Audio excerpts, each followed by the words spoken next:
On définit la fonction cotangente par cosinus x sur sinus x. En fait, c'est entre guillemets l'inverse de la tangente. L'objectif de cette vidéo, c'est d'étudier les variations, d'étudier tout simplement cette fonction cotangente.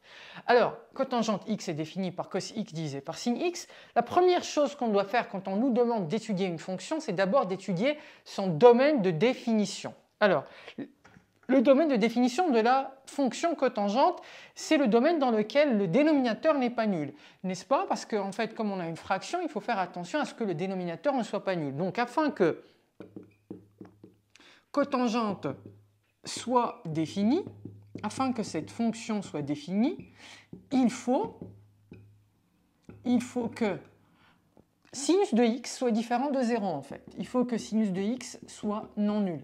Alors, quand est-ce que le sinus est égal à 0? Souvenez-vous les amis, on va faire un petit schéma ici, un cercle trigonométrique.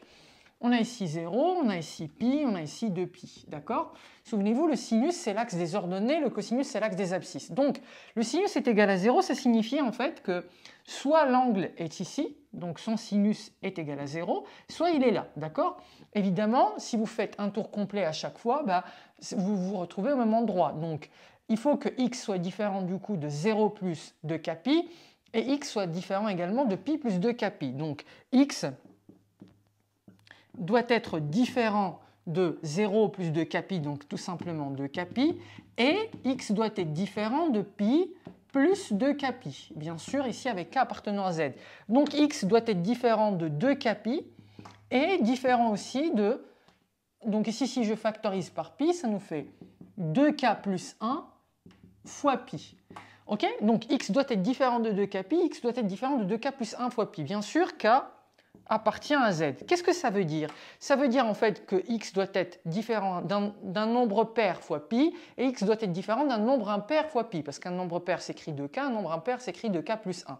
Donc en gros, pour résumer ça, il faut que x doit être différent tout court à k fois pi, que ce soit pair ou impair, d'accord? Je ne dois pas me trouver être un multiple de pi, d'accord? Pas 2pi, pas 3pi, pas 4pi, pas moins 1pi, peu importe, il ne faut pas que je sois ici ou là.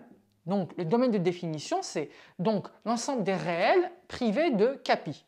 On peut donc écrire domaine de définition de cotangente, c'est R privé de kpi tel que k appartient à z.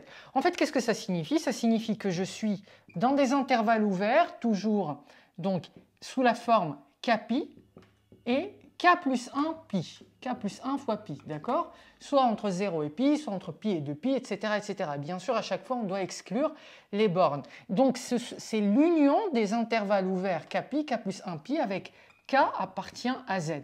Ça, c'est le domaine de définition donc, de cette fonction cotangente. Donc ça, c'est la première partie de cette vidéo, c'est le domaine de définition. N'hésitez pas à regarder la deuxième partie où je vais parler de la parité et également de sa périodicité.